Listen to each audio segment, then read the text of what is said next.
When we think about cybersecurity, we usually picture it as, well, an IT problem, right? Something for the tech guys, all about firewalls and complex code. But what if that's the completely wrong way to look at it?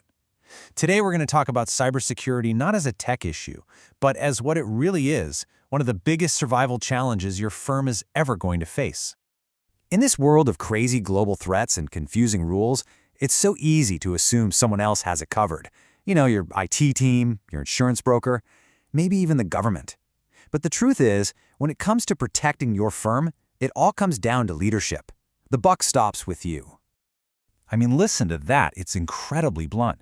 There's no sugarcoating it. Financial ruin and professional damage. Those are some heavy words. The stakes here couldn't be any higher. This isn't about avoiding a little bit of downtime. This is about protecting the very future of your company. Okay, so we've established this is your problem to solve. So the next logical question is, who exactly are you up against? Because I can tell you right now, it's not some bored teenager in their parents' basement. The world of cyber threats is professional, it's sophisticated, and it's incredibly diverse. Let's start with the one that's always in the news, ransomware. And it's in the news because it is brutally effective. It just locks up all your stuff and demands cash. But think about the real-world impact here. It's crippled hospitals. This isn't just about losing access to a few files. This is a threat that can literally grind your entire operation to a halt. And this is where things get really sneaky. Fileless malware is just a whole other level of clever.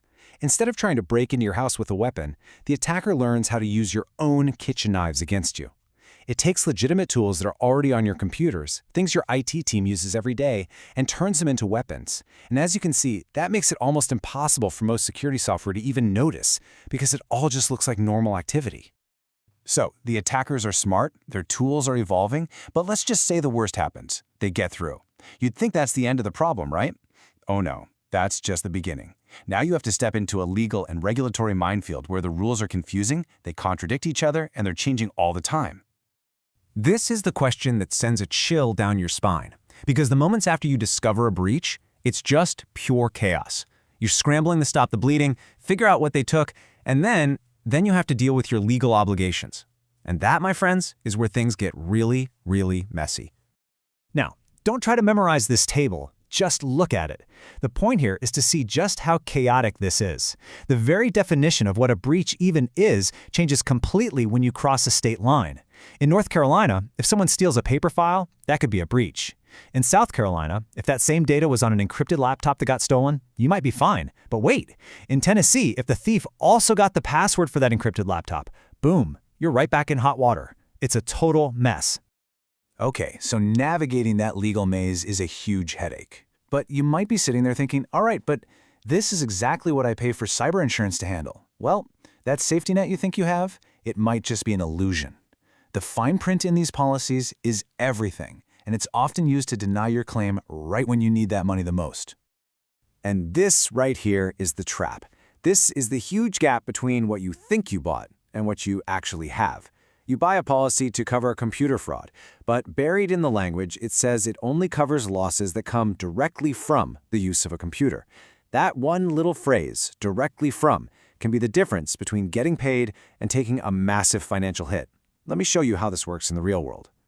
Here we go. A real company, Apache Corp, gets a fake email. An employee trying to do the right thing calls to verify the request, gets tricked, and then uses a computer to wire $7 million. The insurance company argued, and the court actually agreed, that because an employee was tricked and intervened, the loss didn't come directly from the computer. And just like that, a $7 million claim was denied. It was an absolutely devastating lesson in reading the fine print.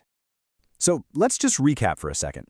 We've got sophisticated bad guys, a tangled mess of state laws, and insurance policies that might not even be there for you. It sounds impossible, but this is the pivot point. This is where you can take back control. The solution isn't to become a cybersecurity genius overnight. It's about shifting from being reactive to being proactive. It's about having a plan before the crisis hits. And this is how you do it. This is the NIST cybersecurity framework. It sounds complicated, but look how simple and logical it is. It's just 5 common sense functions. Number 1, identify. You can't protect what you don't know you have. Simple. Number 2, protect. This is where you put up your shields, things like employee training. 3, detect. How do you know when something's wrong? You need an alarm system. 4. Respond. When the alarm goes off, what does everyone do? You need a fire drill. And finally 5. Recover. How do you get back up and running? See? It's not magic. It's just smart, structured planning. And speaking of that response plan, here's a piece of advice that is so critical, and yet you would not believe how often this mistake is made. It sounds totally obvious, right? But if your plan for what to do in a crisis is on a computer that's now locked up by ransomware, well, you don't have a plan anymore, do you? You gotta print it out. Keep copies somewhere safe, off-site. Don't let your lifeboat sink with the ship.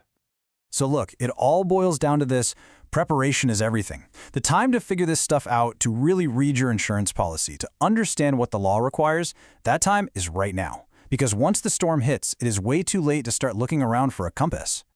And if you remember one thing from all of this, please let it be this. The mindset has to change from if we get hacked to when we get hacked. It is an inevitability of doing business today. Having a plan isn't being paranoid, it's being a professional. It's being prepared.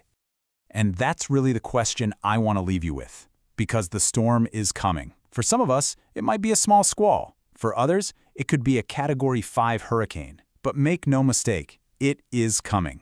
The only thing you can really control is whether you'll be ready for it. So, does your firm have a compass?